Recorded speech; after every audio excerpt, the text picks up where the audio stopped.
ধরবেন এইভাবে দেখুন কত সুন্দরভাবে, কত তাড়াতাড়ি এবং খুবই সুন্দর। মানে কোনো আজ পর্যন্ত দেখলাম না যে কৃষকের যে বাজারে ধান, আলু, সরিষা, গম, কৃষি ফসল বিক্রি হচ্ছে সেখানে কোনোদিন ভ্রাম্যমানকে জাতি দেখিনি। এই কুয়ার জল এই কুয়াই, এই কুয়ার জল এই কুয়াই, এইভাবেই চলছে কৃষকের রদ বদল। ওই যে বললাম না, এ জীবন কেন রং বদলায়। সুধী দর্শক বন্ধুরা, কেমন আছেন আপনারা? আশা করি সবাই ভালো আছেন। আজকে আমি আমার নিজের জমিতে ধান জড়ানো দেখাবো এবং কিছু উপদেশমূলক কথা বলবো এবং ন্যায্য কিছু কথা বলবো। এই কথাগুলো আপনারা নোট করে রাখবেন। একটি কথাও যদি ভুল বলি, আমার চ্যানেলটি যারা সাবস্ক্রাইব করতে চেয়েছিলেন তারা করেন না। আর যদি সঠিক কথাগুলো বলে থাকি কৃষকের হয়ে, তাহলে সাবস্ক্রাইবটা করে দিবেন আর লাইক কমেন্ট করতেও ভুলবেন না। আজকে যে কথাগুলো বলবো সম্পূর্ণ কথাই একেবারে গুরুত্বপূর্ণ। কৃষি যারা ভালোবাসে অবশ্যই ভিডিওটি না দেখে যাবেন না। খামার আমার, খামার আমার, এই জীবন কেন এত রং বদলায়?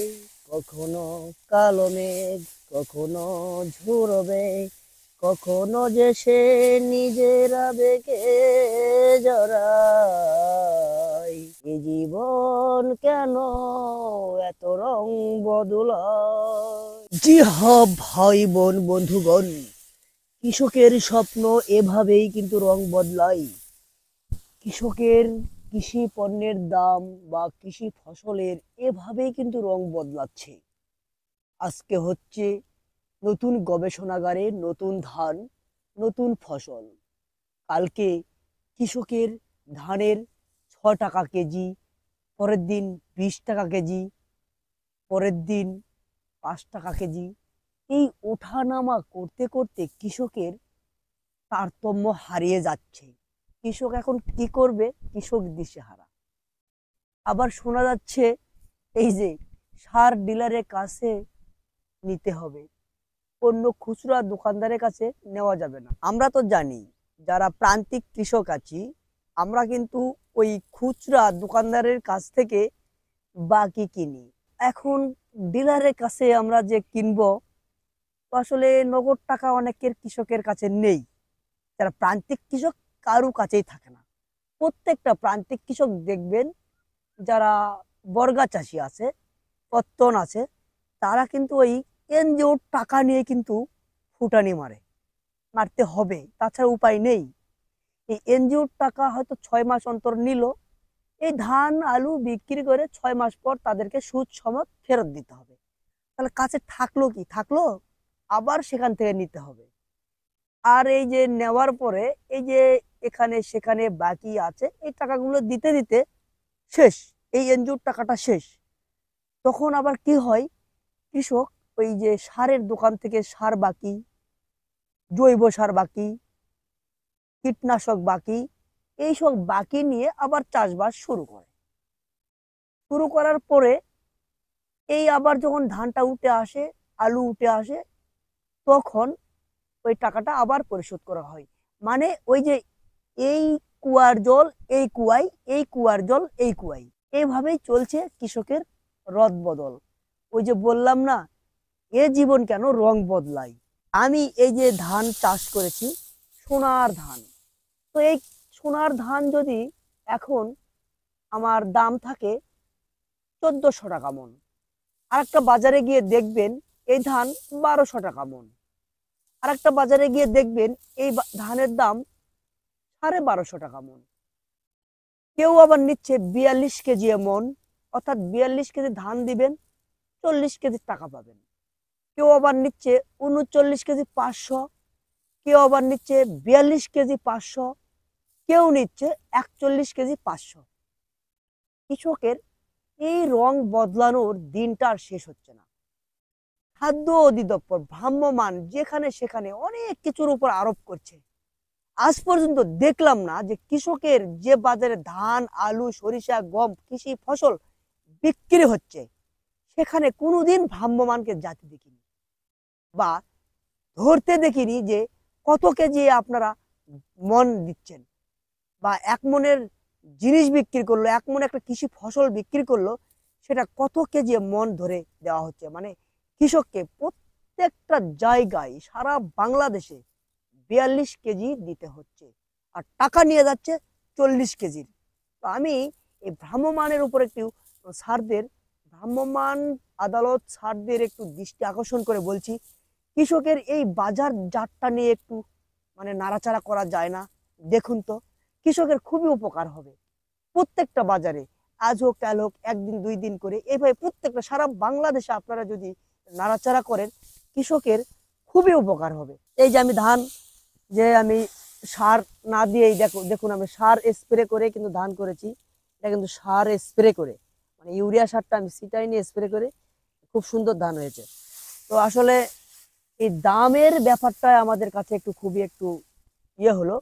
আর আপনারা যে ধানটা জড়ানো দেখছেন, এটা আজকে আমি বাড়িতে নিয়ে যাব না, এটা জড়ানোর কারণ হচ্ছে, এভাবে জড়ানোর কারণে যে আমরা অনেক দিন আগে কেটেছি এই ধানটা, এই ধানটা এখন আমরা জড়াচ্ছি এই কারণে শিশিরে যেন ভিজে আবার নরম না হয়ে যায়। ধানটা এখন রোদে শক্ত হয়ে আছে।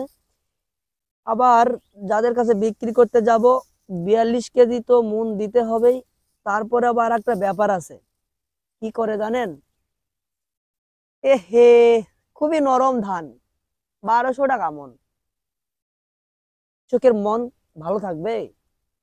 কৃষককে বাঁচাতে চাইলে কৃষির নজরদারি বাড়ান, কৃষককে প্রশিক্ষণ দেওয়ান।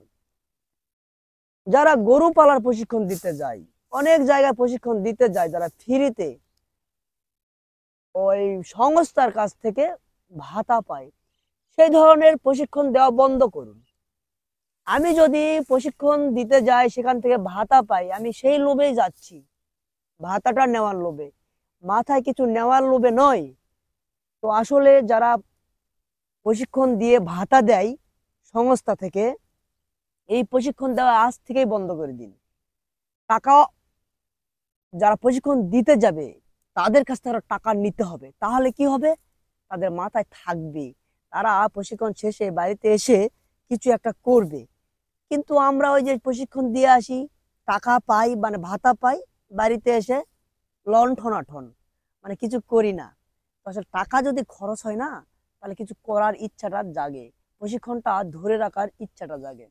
আসলে এই ধরনের প্রশিক্ষণ দেওয়া আসলে খুবই বেজায়, মানে এটা কোনো লাভ হচ্ছে না, দেশের কোনো উপকারই হচ্ছে না, বরং তো সরকারি বা সংস্থার টাকা আরো ক্ষতি হচ্ছে। তো কৃষি যারা ভালোবাসেন, ভিডিওটি দেখে সবাইকে দেখার সুযোগ করে দিবেন, ভালো মন্দ কমেন্ট করবেন। আসলে এই যে রং বদলের যে দিন কৃষকের এসেছে, এটা কিভাবে যে হয়, এক বাজারে এক দাম আর এক বাজারে আর এক দাম, এটার আসলে কেয়ারিং খরচটা বেশি হয় নাকি এটার আসলে আমি আগামাথা আমি পাচ্ছি না। তো সবাই একটু ভালো মন্দ কমেন্ট করে জানাবেন যে আমার কথাগুলো কি ভুল বলেছি কিনা। প্রত্যেকটি কথা আপনারা প্রত্যেকটি কথা আপনারা নোট করে রাখবেন যে আসলে আমি ভুল কিছু বলেছি কিনা। যদি ভুল কিছু বলি ধরিয়ে দিবেন, তাহলে আমি আর এই কথাগুলো বলবো না। যে বুঝলাম যে আমার আসলে ন্যায্য কথাটা বলাটাই হচ্ছে ভুল। তো আমি কৃষি প্রতিবেদন দেখাই, বিশেষ করে আগে দেখাচ্ছিলাম গরু, তারপরে খামার, ছাগল, ভেড়া। তো ভেড়াটা দেখাই, তবে গরুর পিছনে আর যেতে চাচ্ছি না। তবে আমার যে অভিজ্ঞতার কথাগুলো আছে, সেগুলো আমি আপনাদের মাঝে মাঝে মাঝে শেয়ার করব। সেই কথাগুলো আপনারা অবশ্যই ফলো করবেন, সেই হিসাবে গরু যদি পালন করেন আপনাদের লাভ হবে। তো আজকে ধানের জমিতে এসেছি, ধানগুলো বাড়িতে নিয়ে যাব। তো শিশির পরে ভিজে যেন না যায়, তো আসলে শিশির পড়ার আগে কিন্তু একটু গুছিয়ে নিচ্ছি।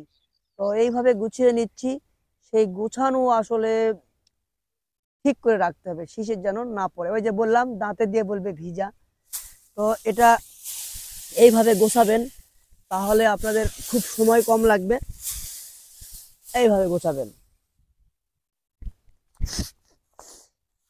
এইভাবে যদি গোছান, এই যে ধরুন আমি মেলে দিয়ে রেখেছি, মানে ছড়িয়ে দিয়ে রেখেছি সার করে, এইভাবে ধরবেন, এইভাবে দেখুন কত সুন্দরভাবে, কত তাড়াতাড়ি এবং খুবই সুন্দর, মানে কোনো ঝামেলাবিহীন নয়, এখান থেকে সেখানে ছুটে হচ্ছে না, বাস কমপ্লিট।